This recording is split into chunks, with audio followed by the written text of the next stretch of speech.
បងប្អូនណាខ្លះដែលចូលចិត្តញ៉ាំម្ហូបគ្រឿងក្លែមដូចខ្ញុំមិនអាចសាកឡាបសាច់គោជាមួយទឹកប្រហុកបំពងនេះបានអានេះយើងមិនត្រឹមតែអាចធ្វើក្លែមបានទេបងប្អូននិយាយទៅធ្វើញ៉ាំជាមួយបាយដូចខ្ញុំអញ្ចឹងក៏បានដែរហើយបើថារសជាតិវិញធានាឲ្យបងប្អូននិយាយទៅគឺមកឆ្ងាញ់ហ្មងហើយសាច់គោវិញញ៉ាំទៅគឺឡើងទន់ផុយល្អមែនតើសម្រាប់សាច់ដែលខ្ញុំយកមកប្រើនេះអានេះគឺជាប្រភេទសាច់ steak ក៏បងប្អូនសាច់ហ្នឹងគឺមានចំនួន3ខាំយើងផ្លះវាជាប្រទេសរាងស្ដើងអញ្ចឹងមកសម្រាប់កម្រាស់ហ្នឹងប្រហែលជាខ្ទង់មួយថ្នាំងដៃអីហ្នឹងហើយបន្ទាប់មកចាំយើងប្រឡាក់ជាមួយគ្រឿងប្រេងខ្យងគឺខ្ញុំប្រើចំនួន1ស្លាបព្រាបាយម្សៅស៊ុប1ស្លាបព្រាកាហ្វេជាមួយនឹងស្ករ1ស្លាបព្រាកាហ្វេដូចគ្នាយើងដាក់គ្រឿងក្រៅចូលហើយប្រឡាក់វាប្រហែលជាខ្ទង់2-3នាទីឲ្យចូលជាតិសិនមកណាបងប្អូននិយាយទៅសម្រាប់សាច់គោបើសិនជាយើងអត់ប្រឡាក់គ្រឿងអញ្ចឹងទេវារាងសាបគឺអត់សូវឆ្ងាញ់ទេបន្ទាប់ពីយើងប្រឡាក់វារួចរាល់ហើយទុកវាចោលប្រហែលជាខ្ទង់10ទៅ15នាទីអីសិនទៅយើងទៅរៀបចំគ្រឿងផ្សេងទៀតដែលយើងមានដូចជាខ្ទឹមសខ្ទឹមក្រហមម្ទេសក្រូចឆ្មាអីហ្នឹងសម្រាប់ខ្ទឹមសគឺខ្ញុំប្រើរាងច្រើនណាបងប្អូនខ្ទឹមសខ្ញុំប្រើ6-7កាពឹសហើយហាន់វាជាប្រទេសស្ដើងអញ្ចឹងហើយខ្ទឹមក្រហមខ្ញុំប្រើ2កុំដុំតូចហើយហាន់វាជាប្រទេសស្ដើ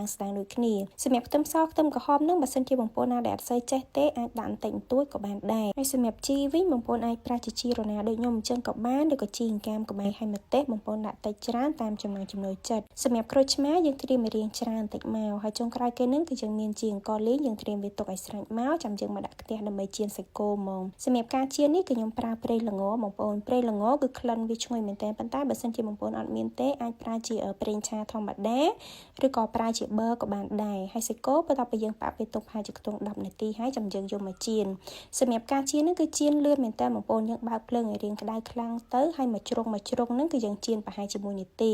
ជាពិសេសជ្រុងកែមវាហ្នឹងក៏ចៀនដែរណាបងប្អូនកុំឲ្យវាឆៅខាងនេះបើសិនជាឆៅខាងអាចថាវាអត់ងាប់មេរោគអីអញ្ចឹងណាបងប្អូនហើយបន្ទាប់ពីយើងចៀនវាក្រហមមកល្មមហើយទុកវាចោលប្រហែលជាខ្ទង់10ទៅ15នាទីឲ្យត្រជាក់សិនចាំយើងយកវាមកហាន់ព្រោះអីសាច់គោតែកាលណាយើងហាន់ទាំងក្តៅអញ្ចឹងវាហៀឈាមចេញអស់បងប្អូនតែកាលណាហៀឈាមអស់វារាងខ្សោះអញ្ចឹងទៅហើយសម្រាប់សាច់គោដោយដែលខ្ញុំបានបញ្ជាក់បងប្អូនអញ្ចឹងអានេះគឺអត់ឆ្អិនខ្លាំងទេណាបងប្អូនឆ្អិននឹងប្រហែលជាខ្ទង់60ទៅ70%អីហ្នឹងបន្ទាប់ពីនឹងមកគឺយើងមកលាយគ្រឿងដើម្បីធ្វើឡាបហ្មងសម្រាប់ទឹកប្រហុកនេះគឺខ្ញុំប្រើមួយកូនវែកហ្នឹងប៊ីចេង1ស្លាបព្រាកាហ្វេម្សៅស៊ុប2ស្លាបព្រាកាហ្វេជាមួយនឹងស្ករ1ស្លាបព្រាបាយបើក្រូចឆ្មាវិញខ្ញុំច្បាច់ប្រហែលជាខ្ទង់មួយផ្លែកន្លះសម្រាប់មុខមុខនេះគឺយើងប្រើក្រូចឆ្មារាងជូរបន្តិចមែនណាបងប្អូនបើសិនជាអត់សូវជូរក៏អត់សូវឆ្ងាញ់ដែរបន្ទាប់ពីយើងដាក់គ្រឿងក្រៅចូលរួចរាល់ហើយកូរច្បល់វាឲ្យរលាយសព្វល្អសិនមកចាំយើងយកសាច់គោរបស់យើងនឹងមកដាក់ចូលជាមួយហើយយើងដាក់គ្រឿងដែលយើងបានហាន់ទាំងអស់ហ្នឹងបងប្អូនមានដូចជាខ្ទឹមសខ្ទឹមក្រហមជាមួយនឹងម្ទេសដាក់ចូលទាំងអស់ហើយកូរច្បល់វាឲ្យចូលជាតិសព្វល្អ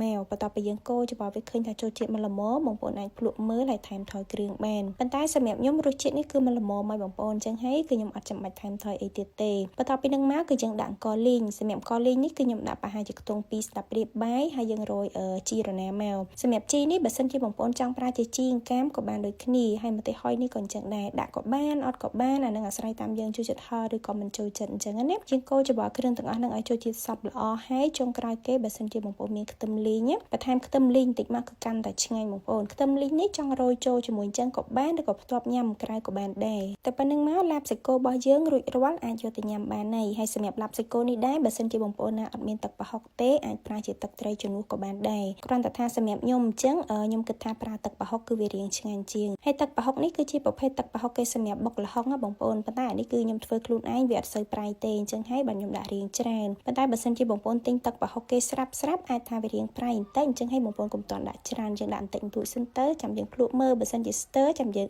ងថែមថយតាមនឹងទៀតទៅហើយសម្រាប់រសជាតិរបស់ឡាបសាច់គោនេះគឺខ្ញុំយករាងដិតបន្តិចបងប្អូនគឺជូរហឹរប្រៃហើយនិងផ្អែមសម្រាប់ខ្ទឹមសខ្ទឹមក្រហមគឺខ្ញុំដាក់រាងច្រើនណាបងប្អូនដោយសារតែខ្ញុំយកចិត្តអានឹងញ៉ាំរបៀបដូចបន្លែអញ្ចឹងនិយាយទៅយើងញ៉ាំប៉ះមួយម៉ាត់គឺឆ្ងាញ់ខ្លាំងមែនទែនហើយបើថាសាច់គោវិញគឺឡើងផុយមកបងប្អូនអានេះគឺស្រួលញ៉ាំហ្មងណាសាច់គោគឺអត់មានស្វិតពិបាកញ៉ាំទេហើយសម្រាប់ខ្ទឹមលីងវិញអាហ្នឹងគឺយើងដាក់កាន់តែច្រើនកាន់តែឆ្ងាញ់អញ្ចឹងណាបើសម្រាប់ខ្ញុំគឺខ្ញុំញ៉ាំផ្ទាប់នឹងក្រៅទៀតហើយវីដេអូរបស់ខ្ញុំក៏មានតែប៉ុណ្្នឹងដែរបើសិនជាបងប្អូនមានជាមតិយោបល់ឬក៏ចម្ងល់អីអាច comment បានណាអរគុណច្រើនជួបគ្នានៅវីដេអូក្រោយៗ